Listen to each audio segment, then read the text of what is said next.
Boa noite a todos. Aqui estamos novamente para o nosso estudo do Evangelho de Jesus por Mateus, né? Pelo evangelista Mateus. Nós estamos no capítulo 12, versículo 15. Nosso estudo é todos os sábados, às 19 horas, aqui na nossa reunião virtual da Casa Espírita Cristã. E nós vamos, então, como nós estamos comentando no nosso grupo do WhatsApp, o estudo de hoje que o Aloysio Elias vai apresentar no seu vídeo, que nós costumamos assistir, é muito interessante e nos fala muito de perto ao coração, porque remete à conversão de Paulo, fala sobre a conversão, sobre o que significa a conversão, aqueles problemas, aquelas situações que Paulo passou e que nós lemos, né, na obra Paulo e Estevão, mas ele traz assim umas novas reflexões para nós, é muito interessante. Vamos então vamos compartilhar aqui.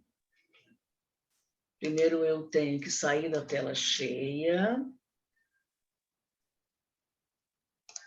Depois eu vou compartilhar. Aqui está o nosso. Eu botei no início, não, botei a partir do momento que ele começa a falar sobre a retirada de Jesus.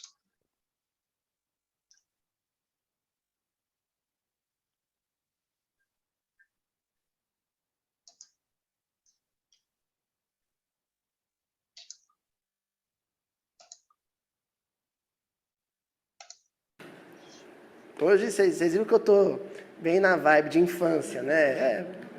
Paizão é outra coisa, né? A gente sabe essas coisas tudo. Ao infinito e além. Projetar-se, sabe? Projetar-se. Foi o que a gente estudou semana passada. Agora, como nós já mencionamos aqui, e a partir daqui nós vamos terminar a leitura do versículo, o problema não era Jesus se safar do assédio negativo daqueles fariseus. A questão é, quem iria acompanhá-lo? Geralmente, quem é que acompanhava Jesus? Para todo lado. Quem?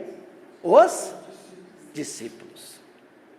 Aqui o versículo nos apresenta um probleminha de exegese que quebrou nossa cabeça no grupo. A gente teve que discutir isso, sabe? Queimar a pestana para poder falar, opa, aqui tem uma charada. Sabe por quê? Nós acabamos de ver que quem acompanhava Jesus para cima e para baixo, para lá e para cá, eram os discípulos. Vamos lembrar aquilo que eu aprendi com a Ila, que ela me ensinou, sobre os personagens fundamentais do Evangelho? Vocês lembram da Ila, né, gente? Todos, né? Aquela madre lá, que ele é superior e que ele costuma consultar muito. Primeiro, o adversário. Não importa o nome, não importa quem encarna esse personagem. O adversário é aquele que se opõe sistematicamente ao Evangelho, que persegue o Evangelho, que trabalha para prejudicar a expansão do Evangelho. É o adversário. Depois vem a multidão, ou turba.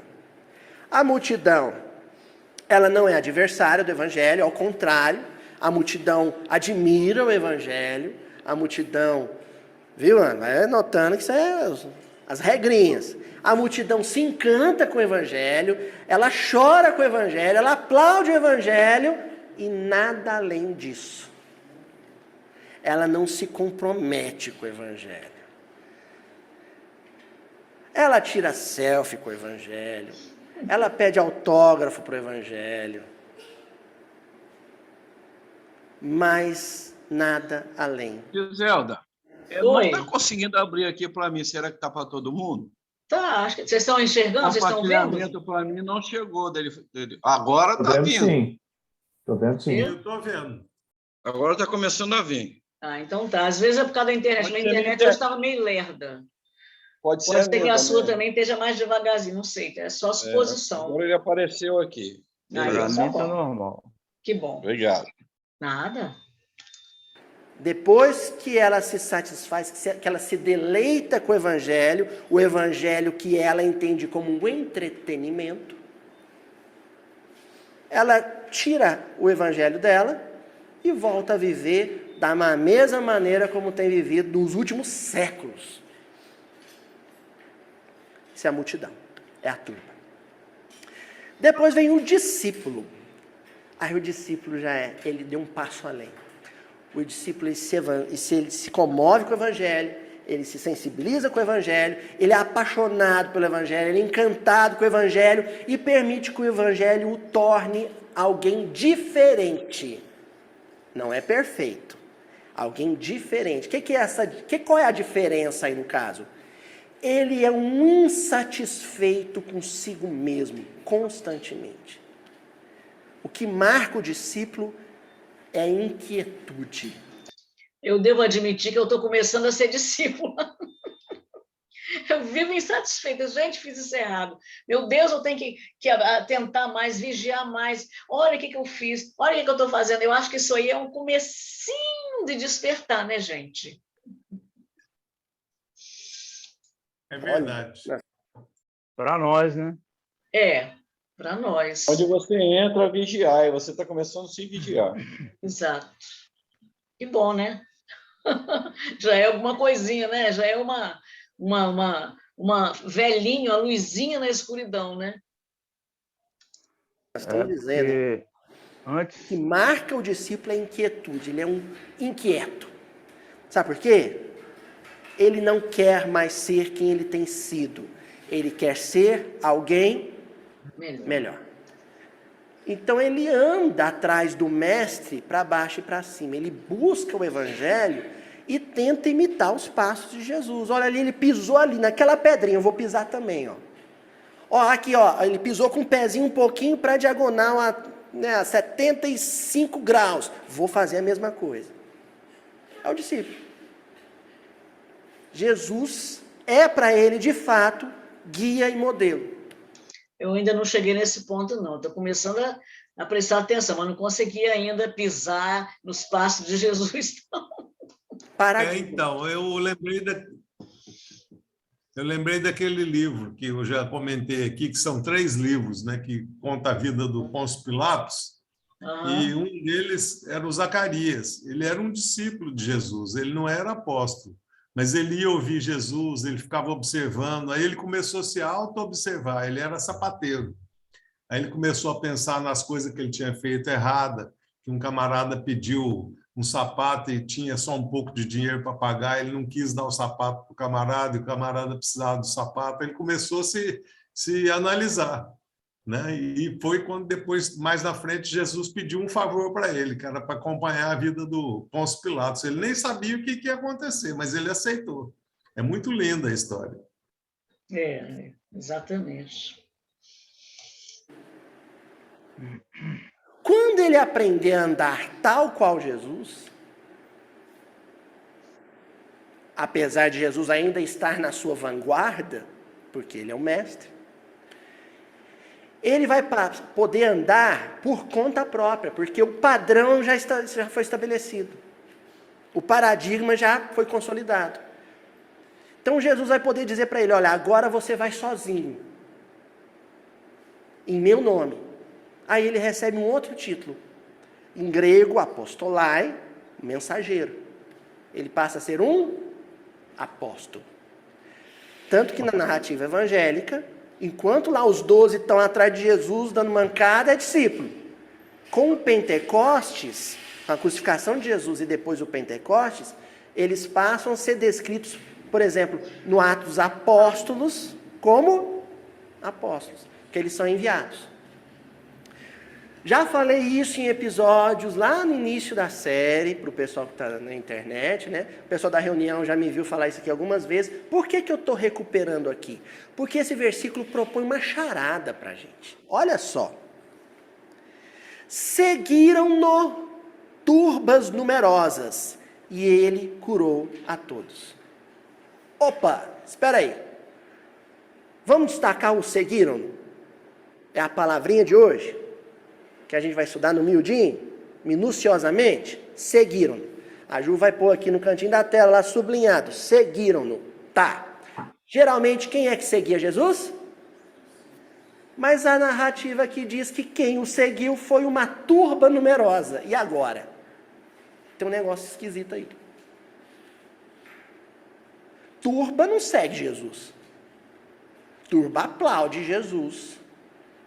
Turba chora com Jesus. Pede para Jesus curar a mãe, a sogra, o tio, a avó.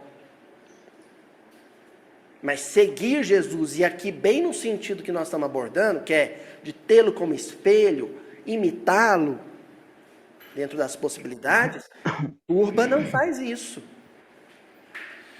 Eu apresentei isso para os meninos, né?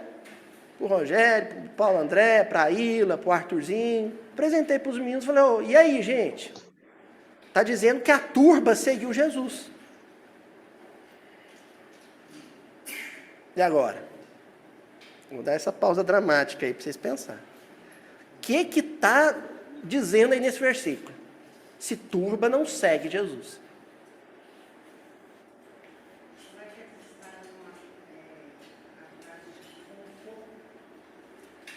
A Euridice está pensando assim, será que eles não estão seguindo, achando que vão ter uma coisa e na verdade eles vão ter outra? Enganados? Sei não. Sabe por quê, Euridice? Porque a turba é covarde. É uma outra característica da multidão. A covardia. Tanto é que quando o cerco fechou, prende Jesus, solta Barrabás. O que tinha rolado, o climinha que tinha... Climão, né? Climinha nada. O climão que tinha rolado ali é que os fariseus iam fazer o quê com Jesus? Matar. Crucificar, assassinar Jesus. Ora, a multidão, ela age com a conveniência. A multidão age pensando em benefício próprio. Se rolou ali um burburinho de que iam matar Jesus, a última coisa que a multidão, dentro daquele perfil de multidão, faria é acompanhar Jesus. Sei lá, vocês vão, né? Tirar o óleo do freio do carro de Jesus, eu vou estar dentro do carro? Não vou não. Nem vai sobrar para mim. Entendeu? Então, não acredito que eles estavam buscando conforto seguindo Jesus, não. Ou um outro tipo de conforto. Aí sim. Ou, de repente, entenderam que Jesus tinha um outro tipo de conforto para oferecer. Ou, de repente, entenderam que realmente iam matar Jesus e eles queriam estar junto com Jesus para passar pelo que Jesus ia passar. Nesse caso, Euridice, Aline, se eles começaram a pensar assim, o que eles deixaram de ser naquele momento? Multidão. Até aquele momento em que Jesus falou, olha, sigam-me os bons, era a turba. Quem ficou lá, continuou sendo turba. Quem seguiu Jesus, discípulo. Então, matamos a charada. Esse versículo, essa segunda fase do versículo, isso explica por que eu dividi ele em duas reuniões, porque eram dois assuntos muito intensos para serem abordados numa reunião só. A semana passada, falar de mudança de padrão vibratório. Busca por sintonia melhor. E hoje falar sobre deixar de ser deixar de ser multidão e tomar uma decisão grave, que implica em muitas coisas, para tornar-se discípulo. Evangelicamente falando, biblicamente falando, essa mudança de padrão, no sentido, na direção em que Jesus caminha, tem um nome: conversão. A questão da atenção, ele fala no início, como a gente discutiu na reunião passada, no estudo passado, por isso que eu passei para frente, mas no início ele fala sobre atencionar, sobre atenção, o que significa atencionar, a tensão que eles estavam vivendo ali, por isso que Jesus afastou a multidão, depois ele pega ali, por que Jesus afastou a multidão? Ele mandou eles saírem dali, mas aquela parte toda foi no início logo do vídeo, tá bom, gente? Conversão. Conversão Não é deixar de ser muçulmano e virar católico, não é deixar de ser católico e virar espírita, não é deixar de ser espírita e virar protestante. Não é. Isso é mudança de religião, mudança de paradigma religioso. Não tem nada a ver com conversão. Conversão é deixar de ser alguém pior e tornar-se alguém melhor. Então, quando eu tenho arrepios assim, quando eu escuto alguém falar assim, fulano se converteu ao espiritismo. Hã? Oi? Fulano se converteu ao cristianismo. Paulo não se converteu ao cristianismo. Saulo se converteu em Paulo. É diferente. Um perseguidor se converteu em um mártir. É diferente. Alguém que odiava se converteu em alguém que amava.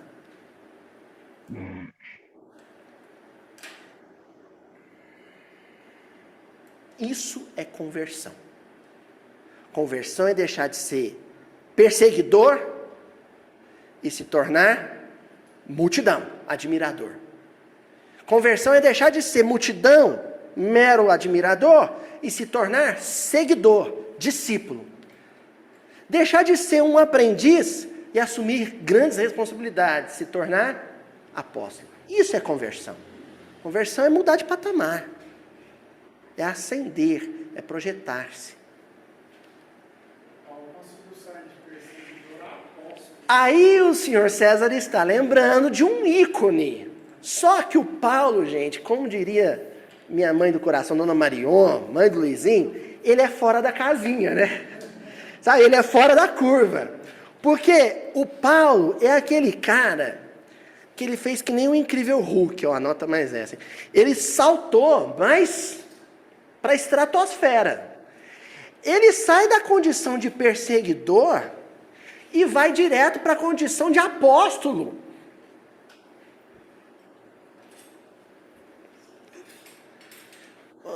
Luiz, por que a espiritualidade fez isso com a gente?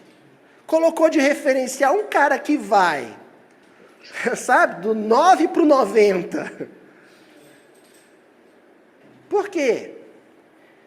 Para falar conosco sobre uma coisa chamada possibilidade. Poder.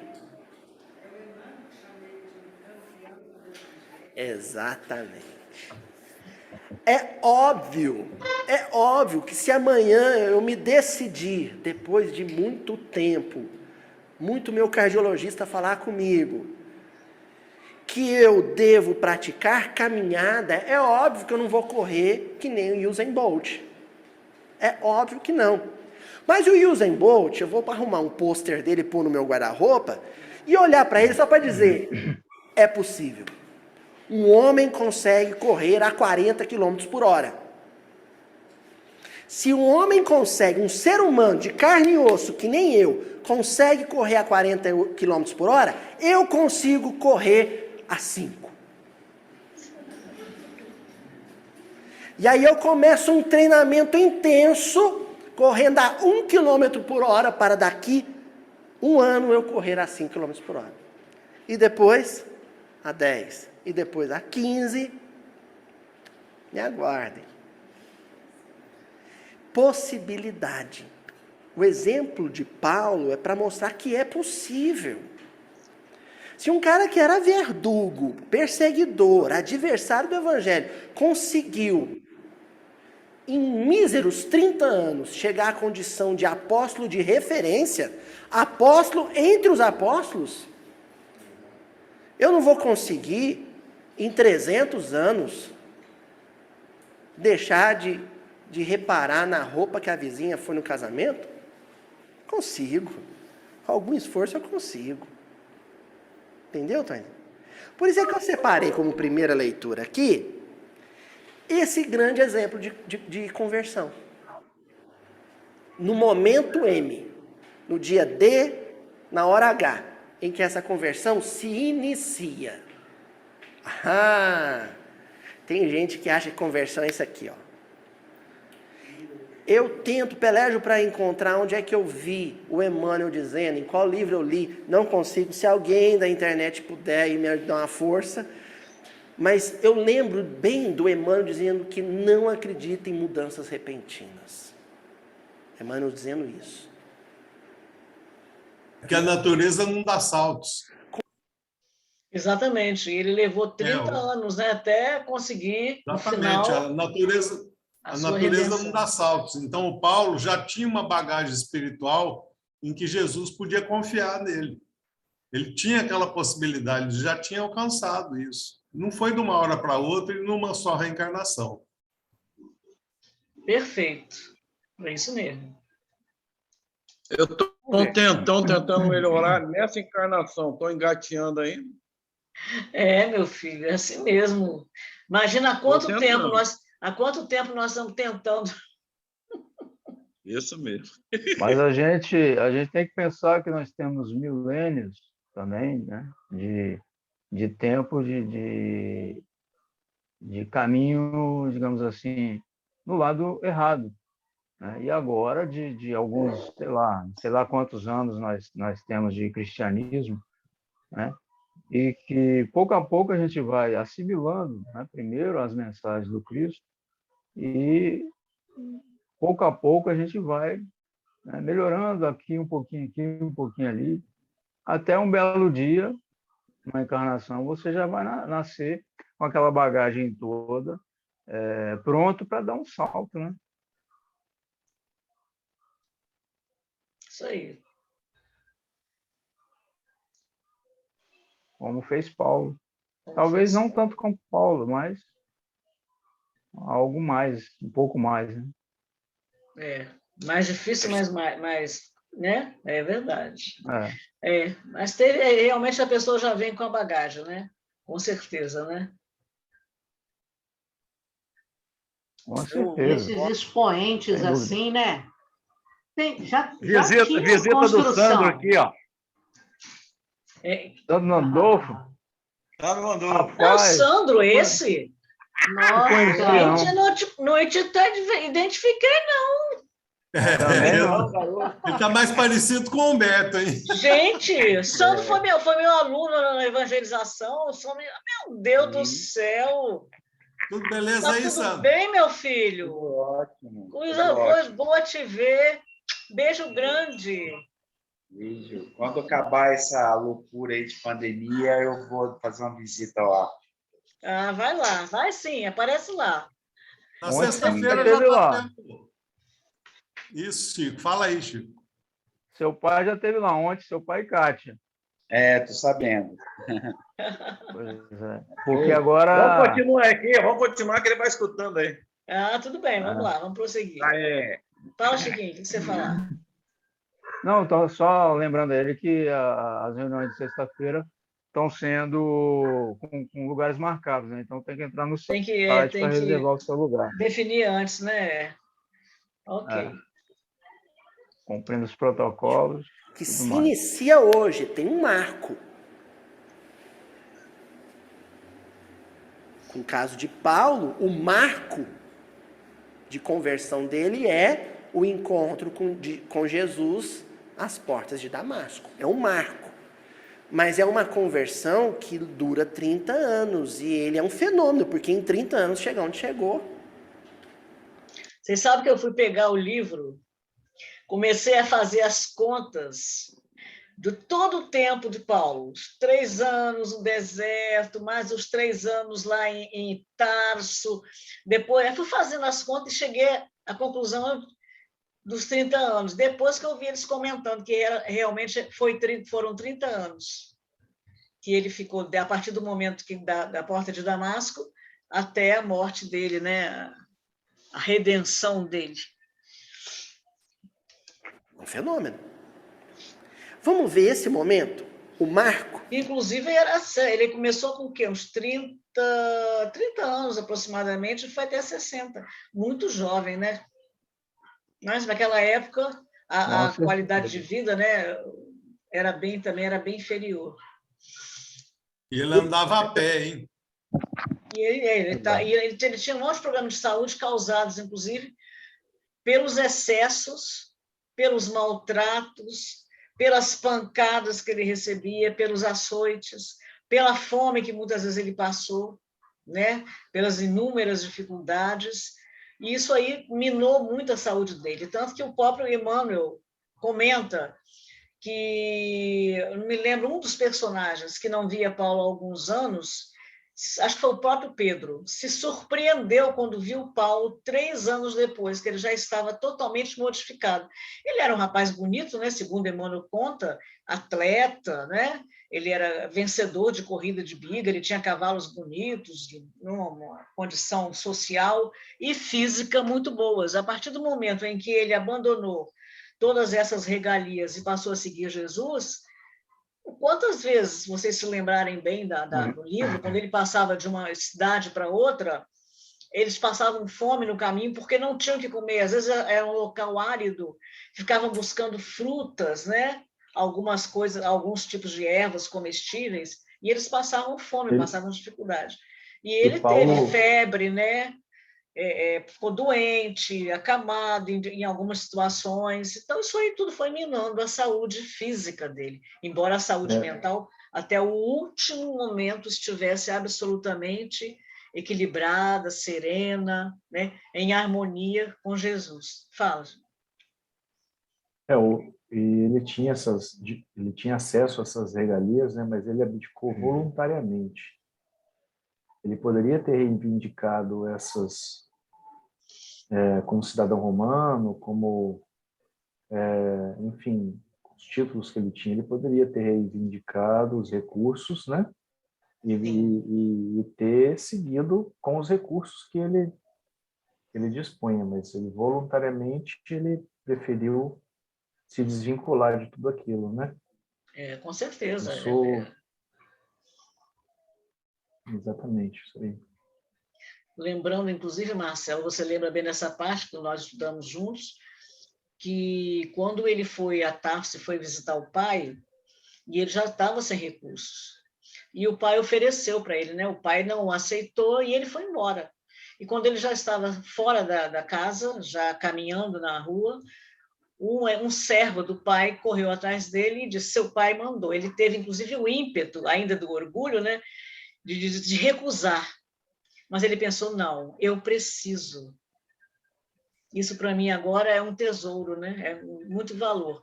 Aceitou e mandou agradecer. E foi com aquele valor que o pai dele deu para ele que ele comprou o tear, né? As linhas, as lãs, para poder começar a fazer as tendas, né? A trabalhar ali mesmo em Tarso, onde ele ficou durante 3 anos em praça pública, né? Realizando esse trabalho.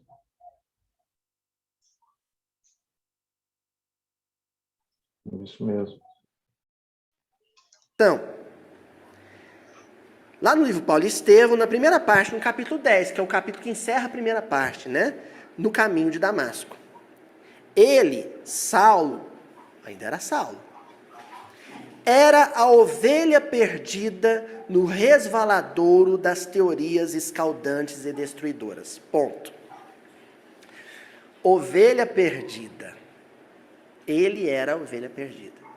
Alguns versículos atrás, na passagem da cura do homem da mão errada, quando Jesus vai dizer para os fariseus que ele tinha que curar aquele homem naquele sábado, ali na sinagoga, ele fala o seguinte: qual pastor que tendo uma ovelha em perigo não a salva, ainda que seja o sábado, ainda que ele seja cansado, ainda que ele tenha casamento marcado, ainda que ele esteja indo para o centro fazer palestra?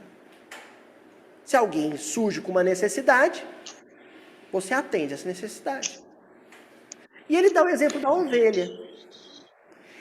Com certeza, essa mesma turba que seguiu Jesus quando ele se afastou, é a turba que momentos antes ficou profundamente tocado com esse exemplo. É a turba, é aquele grupo de pessoas que estava se sentindo na vida como uma ovelha perdida.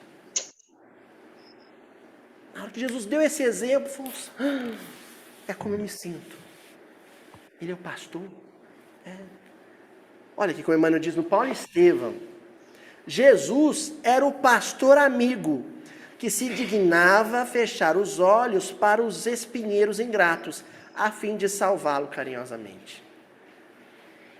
É como Saulo se sentia às portas de Damasco, é como essa turba se sentia em volta do homem da mão mirrada, é como muitos de nós nos sentimos hoje, nessa quarta-feira na reunião, ou no dia em que estiver assistindo o vídeo. Eu me sinto uma ovelha desgarrada, perdida, desamparada, fragilizada, pressentindo o perigo, a aproximação de coiotes, de lobos, e sem saber como me defender disso. Eu preciso que alguém me proteja, me agasalhe, me reerga, me ensine de novo a caminhar sozinho. É como Saulo se sentia. Sabe por que Emmanuel descreve esse estado de espírito, e eu estou fazendo questão de mencioná-lo aqui? Porque esse é aquilo que Meimei, numa mensagem chamada Instante Dourado, que eu já estudei aqui com vocês, chama de instante dourado. É o momento exato, perfeito, propício para qualquer conversão. Ninguém se converte, ou seja, ninguém pula de nível, passa de nível no jogo, se não passar por este momento, essa sensação intensa de fragilidade. Dificilmente alguém que está se sentindo, sabe? A última bolachinha recheada do pacote vai querer se converter, porque ele não acha que precisa ser alguém melhor. Você só começa a achar isso quando você começa a ter uma sensação, sabe, Helena, de que você está meio doido. Você fala assim, tem um negócio errado aí comigo, eu estou meio perdido. A minha vida está um trem de doido. Para onde eu estou indo? Não sei. Era assim que Saulo se sentia, indo perseguir Ananias em Damasco. E aí o Emmanuel continua dizendo, num ápice, o ápice, no limite, no topo, ele não suportava mais. O jovem rabino considerou a extensão daquele gesto de amor. Jesus à frente dele. As lágrimas brotaram-lhe do coração amargurado, como a linfa pura de uma fonte desconhecida. Ali mesmo, no santuário augusto do Espírito, não foi em prédio nenhum, foi ali, no deserto.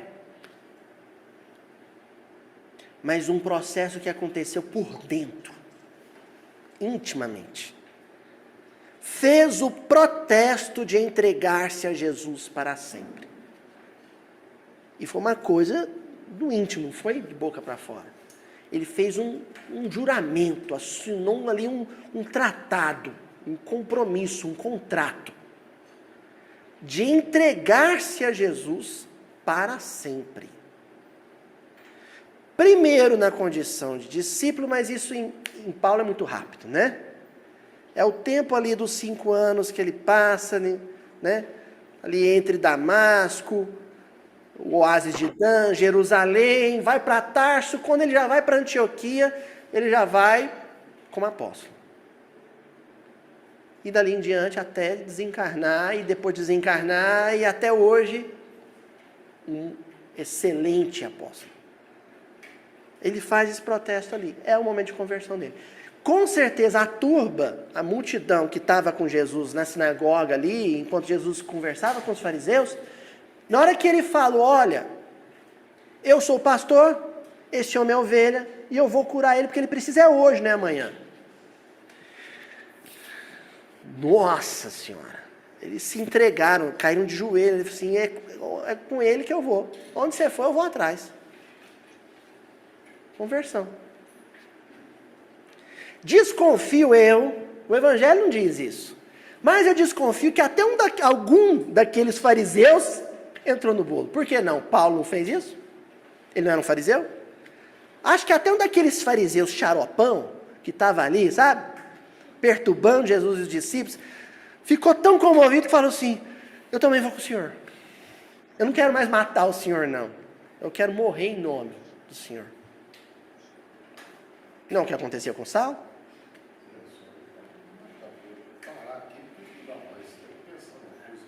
Né? Mudar de vida, né, Sardel? Exatamente. O Saulo costuma dizer que literalmente caiu do cavalo, né? Caiu do cavalo, de joelhos, caiu de joelhos já. Na areia escaldada. Não foi cavalo. Todo mundo fala isso, mas a gente olha lá no Paulo Estevão, claro que ele está falando aí, né, simbolicamente, mas foi do camelo. É só ir lá no Paulo Estevão, que está descrito lá que era camelo. Mas isso aí ele falou mais simbolicamente, né? Caiu do cavalo, o ditado popular. Sabe o que nós precisamos para realmente convertermos? Porque talvez ainda não tenhamos nos convertido. Frequentamos casa espírita, lemos livro espírita, mas não tenhamos nos convertido. Sabe o que a gente precisa, de verdade? Cair do cavalo. Tomar um tombo, ó, tibum. E ali acontecer a conversão. O que ele falou para Jesus na hora que ele caiu do cavalo? Senhor, que quereis que eu faça? Que quereis que eu faça? Olha só que o verbo querer aparece ali, mas não associado a ele, mas associado a Jesus. O querer em jogo não é o querer dele, é o querer de Jesus. É a maior prova, quando ele diz essa frase, é a maior prova de que essa conversão tinha acabado de iniciar, de fato. Porque se ele tivesse falado para Jesus assim: mestre, eu quero servir o Senhor e eu estava pensando em fazer isso e fazer aquilo, o que o senhor acha?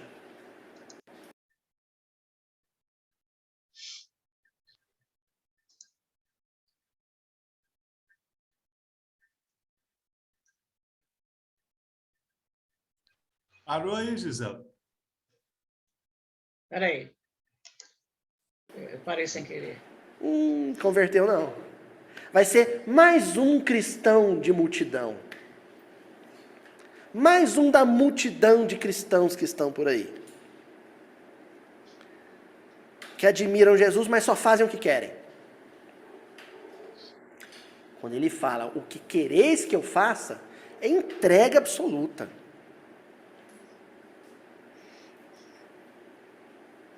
O que o Senhor mandar, eu faço. E Jesus manda. E Jesus fala. Olha só, não vou ler a frase inteira que Jesus disse para ele, depois nós vamos ver sim, sabe? Devagar, porque aqui tem um programa de ação para 30 anos de trabalho. Jesus passa para ele ali, ó, manual completo de como ser apóstolo do Evangelho. Entrega para ele, sim. Mas a gente lê e não consegue perceber esses detalhes, né? É interessante. É Jesus, poder de síntese de Cristo, né? Então, numa frase. Levanta-te, Saulo. Entra na cidade e lá te será dito o que te convém fazer. Então, vamos lá devagar? Ó, primeiro, levanta-te, Saulo, no imperativo, uma ordem. Tomei o tibum, tomei o tombo da vida, caí, já reergui mais ou menos de joelho, querendo a conversão. Primeira ordem que eu vou receber consciencialmente do Cristo: ficar de pé. Ficar deprimido, chorando, meu Deus do céu, eu sou um espírito impuro. Não adianta, não resolve o problema de ninguém. Se ele fosse chorar, né, Chacu, pelas coisas que ele tinha feito, persegui, mandei matar, mandei perseguir, mandei prender. Ficar chorando porque é espírito imperfeito não adianta nada, tem que trabalhar. Eu fico pensando... Pode falar, eu. Não, vou falar. Levanta, pega a charrua, né? Vai. Exatamente. Mas isso aí Eu não fico vale. Pode falar. Não, eu fico pensando no Paulo naquela época, andando a pé, comendo fruta e tudo, e a gente hoje com carro, com ar-condicionado, com tudo na mão, com tudo sendo oferecido, e a gente ainda às vezes patina. Não sai do lugar. Correto. Fala, Mas El. também a gente tem que considerar que a estrutura física era outra deles, né? Naquela época. Mas as Mas dificuldades era mais que ele difícil passou do que hoje também mesmo. era muito maior do que a de hoje, né? Mas por isso mesmo, né? Hoje, por causa das facilidades nossas aqui, a nossa organização física não é tão forte como daquela época, né? Ô, Francisco, eu respeito o que você está Só falando, mas eu você acho que não você está anda a passando a pé. mão na cabeça. Você está passando a mãozinha na nossa cabeça. Nós é que Eu só, temos que ter a vergonha mesmo, porque se fosse um cara igual o Paulo hoje, ele ia revolucionar o mundo, com internet, com tudo à disposição. É não, mas verdade. eu só estou fazendo em termos de comparação. É lógico que, em termos de conversão, de trabalho, a grosso modo falando, de tomar vergonha na cara e caminhar mais resoluto, como ele fez, é lógico que nós ainda, com certeza, né, acabamos deixando um pouco a desejar. E agora que a gente começa a despertar um pouquinho, que a doutrina espírita já nos mostra os porquês das coisas e tudo mais, e que a gente já quer, mas ainda não está, só quer. E esse querer também é bom, porque vai nos impulsionar. É claro, cada um dentro do seu processo de desenvolvimento, mas a gente ainda patina, é isso que eu estou falando. Patina, patina, patina e acaba andando Sim, só 1 milímetro. É sim, querer com com ação. certeza. Como, Helder? Não entendi. É querer, mas com ação. Ah, sim, claro. E tem gente Isso que só aí, com fica ação, com querendo, atitude, querendo, né? mas não age. Claro, com a boca para fora não adianta você É, falar. eu só falei em termos físicos, porque ele andava a pé e andava Eu sei, muitos eu quilômetros, né? entendi, Chico, eu entendi. Você tem Aham. razão, tem um aspecto interessante do que você está falando. Mas a gente tem que levar em consideração a nossa má vontade, não a nossa Ah, boa não. vontade, né? Isso é verdade. Isso é verdade. Tem razão. Tanto que o jovem que estava com ele, inicialmente o João Marcos, né, que era sobrinho de Barnabé, não aguentou o tranco na primeira parte, na primeira fase. Ah, não, muito cansativo. Vocês vão até onde? Não, ele, sabendo que ia ter que andar muito, ele não aguentou, ele era um jovem. Só Isso depois. também é um ensinamento, né, Giselda? Para Exato, mostrar como que são os figurantes do mundo atual, né? Ele é exatamente. um dos figurantes que não aguentou. Exatamente. Por outro lado, tem o Timóteo e o Tito, né? Que também jovens, mas desde cedo, como diz Yolanda, pegaram na charrua e foram arar o terreno, né? Divulgando, praticando o Evangelho de Jesus. E tudo que Paulo fez, ou quase tudo, né, foi nas horas vagas, né? Ele tinha que exercer o ofício dele para se sustentar, para se manter, Mas e ele ia migrando de cidade em cidade, oferecendo o trabalho dele de tecelão, né? Ah, é. E nas horas que ele tinha de descanso, ele falava em praças públicas, depois que ele falava, algumas pessoas gostavam e acolhiam ele nas residências, né? Mas ele era sempre bastante assim, ele era só nos momentos de realmente que ele não tinha necessidade de exercer o ofício para se autossustentar. Então, se a gente parar para pensar, o que a gente faz depois do trabalho? Depois que dá aquela hora assim que terminou a obrigação, né? Vamos falar assim, a obrigação material, pelo menos. A gente procura, na essência, a gente procura elementos de fuga aos compromissos do Evangelho, né? A gente foge o tempo todo, a gente procura distrações, enfim, outros elementos que não são os elementos que nos guiam na direção do Evangelho. Vamos falar assim, os nossos gostos ainda são associados a rotinas materiais, vamos falar assim, né? É verdade. Você está falando, Materialistas. é isso mesmo. Porque as pessoas podem, né, pensar, a gente comentando, que o Paulo não fazia nada, né? Ficava o dia inteirinho pregando, né? Curando, mas realmente ele trabalhava, porque era com esse dinheiro pouco que ele recebia, que não devia ser muito, que ele se sustentava. Tanto que o Barnabé, que inicialmente saiu com ele, né? Os dois começaram a caminhada, a trajetória de divulgação do Evangelho e a abertura das igrejas. O Barnabé também conseguiu um emprego, para um trabalho. Ele era de barro, né, de fazer cerâmica, porque eles precisavam, eles não tinham como ficar pedindo, jamais o Saulo aceitaria pedir esmola.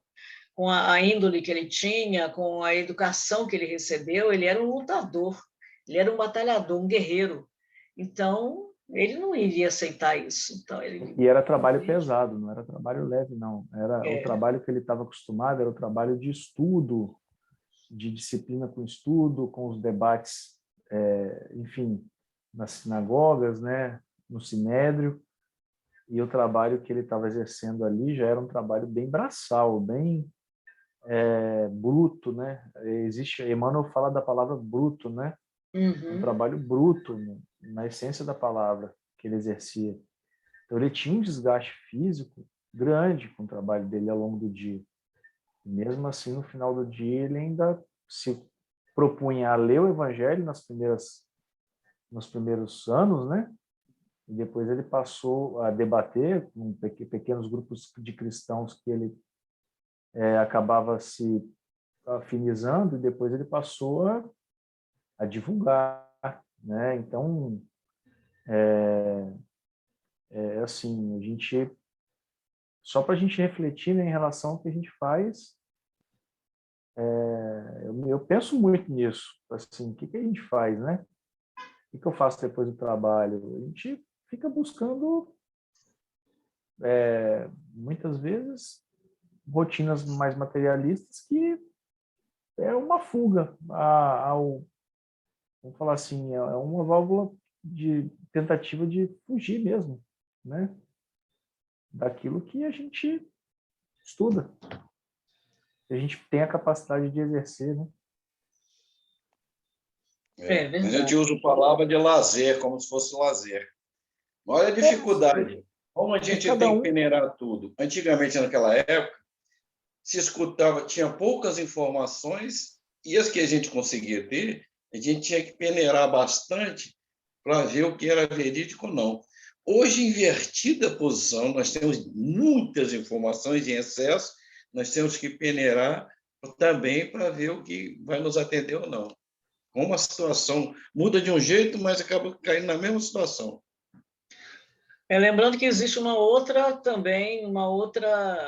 outro fato a acrescentar, é que quando a pessoa se doa muito, ela também se desgasta muitas energias do corpo físico e mentais. Então, tem que estar sempre buscando uma reposição. E do jeito que Paulo trabalhava e realizava, e saía atrás, e pregava horas pregando, e ali na multidão, e conversando, e curando, que ele também curava, as horas que ele era preso, que inclusive ali, eu acho que não vai dar tempo a gente ouvir hoje, mas no final ali fala sobre aquela prisão lá em Filipo, que as grades da prisão se abriram, quantas horas ali passando, ele foi açoitado, não sei se vocês se lembram bem, e depois alimentação muito ruim, péssima nas prisões também, né? Então, tudo isso desgasta física e emocionalmente muita pessoa. Se a pessoa não tiver um elemento de refazimento, não é qualquer um que aguente. A gente tem que pensar nisso tudo, somando todas essas dificuldades e ver como Paulo conseguiu vencer a tudo com a fé, com a perseverança, com o trabalho exaustivo, mas ele se sentia bem quando ele concluía, quando ele realizava alguma coisa de bom, né? Embora cansado, exausto. Isso é muito importante a gente ressaltar. Não era fácil, não era só caminhar para lá e para cá, tinha todas essas dificuldades, esses problemas, todos esses óbices que ele enfrentou para conseguir chegar. Não foi fácil, não. Por isso que a gente tem que relevar muito o trabalho dele, né? Como? Chegar em casa com comidinha pronta, nós todos temos. Pois é. E ele ainda se propôs, não teve mais nem opção de pensar em casar, em casamento, ou arranjar alguma companheira, porque a mulher da vida dele, né, o amor da vida dele, desencarnou e ele realmente se entregou para Jesus. Era só o trabalho em prol do Evangelho, da difusão do Evangelho, do trabalho de Jesus. Você falou aí, é legal, porque tem um monte de gente na casa que trabalha muito. Paulo... Pode deixar o Paulo, pode deixar o Francisco falar. Fala, Chiquinho. Fala, Chico. Não, tô falando, o Paulo ele era apaixonado pela causa do Evangelho, né? E a gente fazendo uma comparação conosco hoje, talvez o que falta para nós é nos apaixonarmos pela causa do Evangelho. Nós somos adeptos, nós queremos, nós ouvimos palestras e tudo mais, mas já somos apaixonados pela causa do Evangelho? Talvez possamos ser apaixonados, como ele fala lá no início da multidão, apaixonada, né? Agora você pode ser apaixonado e só entusiasmado, mas na hora de colocar a mão no trabalho você não tem essa disposição, né? Aí não há paixão, porque na paixão você não mede esforços no trabalho. Se você tiver que andar tantos quilômetros, você vai. Se você quiser fazer palestra longe, você vai. Se tiver que pegar ônibus, você vai. Porque a causa do Evangelho é mais importante, né? Depois lê aquela trecho do UDV, que está lá no Evangelho, escrito pelo Espírito Lázaro. Ah, sim, eu já vi, é lindo. Porque o dever, quando a pessoa entende que é dever dela, ela se entrega. Isso aí. Vamos fazer mais um pouquinho para poder a gente concluir, porque não vai dar, infelizmente, tempo da gente chegar no final. Ficar lá lastimando. Eu sou um imperfeito. Errei. Sabe? Sabe aquela expressão, devo, não nego, pago quando puder? O convertido diz, devo, não nego e começo a pagar hoje. Em serviço de redenção. Isso é o levantar-se. Não ficar no mimimi. Lamentando o engano cometido. É a primeira ordem que Saulo recebe de Jesus. Levantar-se. Meu filho, enxuga essas lágrimas agora. Eu não te escolhi pelo mal que você realizou. Eu te escolhi pelo bem que você pode realizar. O mal que você realizou é problema seu. Me interessa o bem que eu sei que você é capaz de fazer.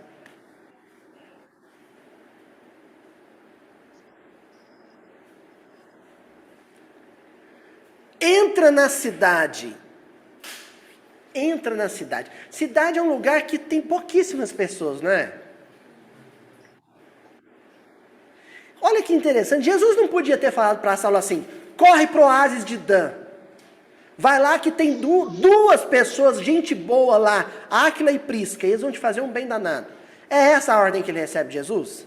Corre para lá, meu filho, se isola, fica lá que lá é gostosinho, ó, meio do mato, tem uma rede, né? Você vai fazer constelação familiar lá com Áquila e Prisca, vai para lá. Retiro. Essa é a ordem de Jesus? Não. A ordem é, entra na cidade.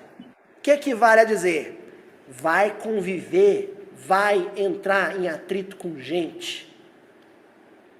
Vai trombar em gente. E olha que Damasco era a maior metrópole do mundo. Sabiam disso? Eu não sabia disso. Damasco era a maior metrópole do mundo. Eu também não, eu achava que era Jerusalém. Eu também achei interessante essa informação. Ou Roma, né? Roma também era muito grande. Ele diz que parece que ele vai dizer depois de Roma, não sei, deixa eu ver aqui. Maior que Roma. A maior que Roma. Vai para lá. Vai conviver.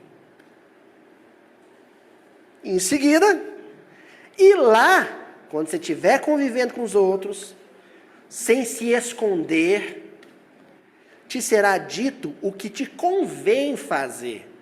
Não é o que você vai querer fazer, o que você vai achar que é certo fazer. É o que vai te fazer bem. É o que vai ser útil para você. Pronto. Eu acho, gente, que até aqui já deu bastante para a gente. Tem mais, mas ele vai falar só mais sobre aquilo que a gente já sabe, de Paulo, o trabalho dele. Eu acho que o importante, eu achei importantíssima essa informação de que Jesus chamou Paulo, e falou, não me interessa o que você fez antes. Eu estou te convidando porque eu estou te chamando, né, conclamando, porque eu sei do que você é capaz. Eu achei isso tão bonito, né, essa forma de... Isso, ele já tinha uma bagagem espiritual muito forte, o Saulo, né? Eu sei o diamante que tem aí a ser burilado. É isso que você vai fazer, burilar com o trabalho. Isso, ele já tinha essa bagagem espiritual. Ele só estava no caminho errado, porque ele também defendia, com unhas e dentes, a igreja onde ele professava, a sinagoga, o farisaísmo, porque ele entendia que aquilo lá era o certo. Ele tinha uma fibra. A hora que ele mudou o rumo dele, ele falou, não, aquele lado que eu estava era errado. Ele continuou forte espiritualmente do mesmo jeito que ele era. Ele começou agora, ele foi para o caminho certo. É isso que você falou, mudou de rumo, né? A única coisa que ele fez foi isso. Jesus mudou o rumo da vida dele. Interessante, naquela... comecei a procurar no Evangelho, né, no livro Paulo Estevão, mas não havia essa informação. Depois que eu descobri que essa informação está lá nos Atos dos Apóstolos. Que foi quando Ananias, né, Jesus falou para Ananias, vá lá na rua direita e vai procurar um homem chamado Paulo. E ele falou, mas Senhor, Ananias falou para ele, está nos Atos dos Apóstolos, não está no livro Paulo Estevão. Senhor, esse homem, ele tem perseguido os teus santos. Ou seja, você vai confiar nele, né? Ele veio aqui para me matar. Aí Jesus falou, ele é para mim o vaso escolhido. E Ananias foi, né? Ananias já era idoso. Ananias obedeceu, né? Obedece quem tem juízo. Né? Isso. Se o senhor está mandando, tinha eu mais vou, né? que juízo, né, o Chaco? Hein? É linda aquela passagem. Ananias tinha mais que juízo, né? O juízo. Ele falou, bom, Jesus está mandando, ele não vai me matar, né? Ele está mandando, eu vou. Ele foi literalmente em nome de Jesus. Exatamente. E lindo quando ele cura o Saulo, né? E os dois se abraçam. Saulo olha para ele e diz, gente, esse é Ananias, eu sou Ananias. Ele fala, Saulo, quem está aí, né? Que Saulo estava cego.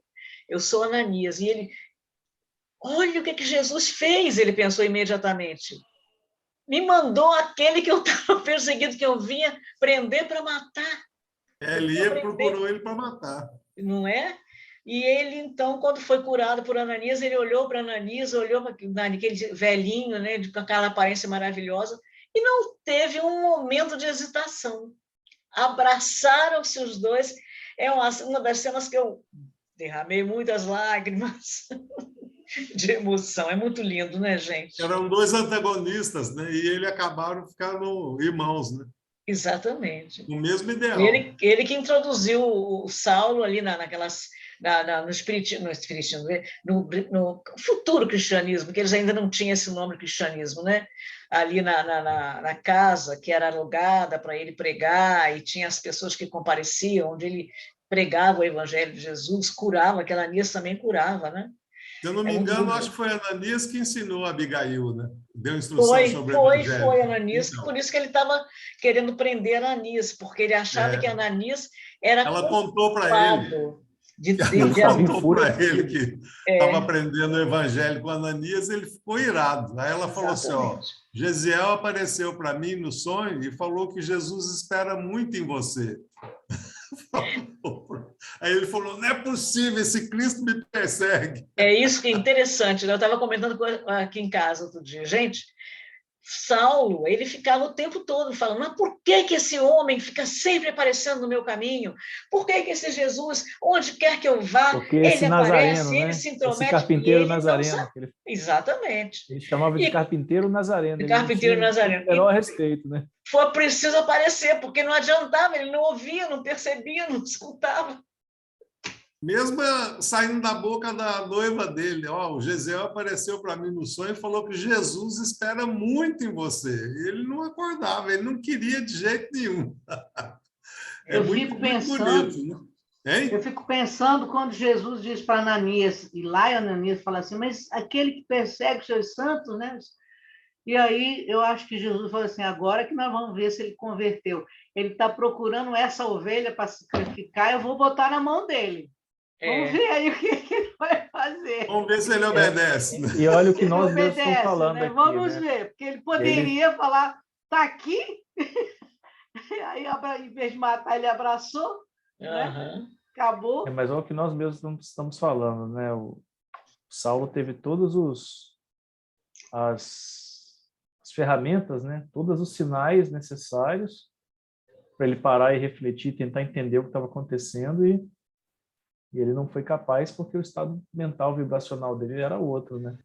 Verdade. Então, a gente pensar assim, que às vezes a gente acha que um tombo na vida é uma surpresa, mas não é surpresa. Nós tivemos todos os sinais, todos os meios de perceber, e aí vem o tombo. Na nossa cabeça é um tombo, né? Vem um tombo. Exatamente porque, isso. Olha, você não foi capaz de perceber nada, nenhum recado que eu mandei para você aí, nenhuma intuição, então toma para você acordar. Tem que chacoalhar, né? Olha aqui, eu estou aqui, tá me vendo? Pega o dedinho da criança e põe na tomada para ver se ela toma um choque, né? Para ver se ela acorda. Verdade. Os caminhos estão aí, a gente é que tem que entender.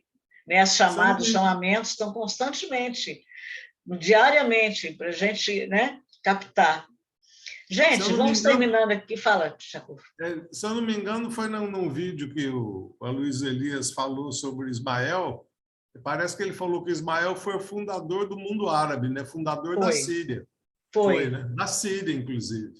E agora está aqui com a gente, governando nosso país. Exatamente. Interessante isso, né? Você vê que para Jesus não tem isso. Para Jesus o que tem é a boa vontade, a disponibilidade. Mas é um aprendizado para o Ismael, né? Ele está governando aqui como espírito puro. Isso aí. Meus amados, vamos, então, encerrando nossa atividade de hoje. Quero agradecer muito. Odete, bom que você está aqui com a gente. Espero que você esteja muito bem. Estou bem. Que bom, querida. E agradecer a presença de vocês, que vocês tenham um bom domingo. A gente vai fazer a prece logo em seguida. Muito obrigada por vocês estarem aqui com a gente. Adorei. O estudo de hoje está muito bom, aliás, tem sido, né? Muito bom. Sempre acrescenta alguma coisa para a gente, né? Alguma reflexão diferente, alguma informação que faz a gente meditar, agradecer. Jesus é muito bom. Com certeza. E aumentar a nossa gratidão, né? Por ter essa oportunidade para também aumentar o conhecimento, embora esse aumento de conhecimento reflita em aumento de responsabilidade, né? Mas tudo aí, vamos lá. Habilidade e mudança, né? Exatamente. E, Yolanda, você faz a prece para nós, meu amor? Você deixa eu botar uma musiquinha, mais 3 minutinhos. Então tá. Então vamos fazer o seguinte, vamos dizer o nosso ok aqui. Beijo para todo mundo. Vou desligar a gravação aqui. Beijo aí depois no coração. você já vai botando a música aí. Tá bom, querida? Tá. Beijo.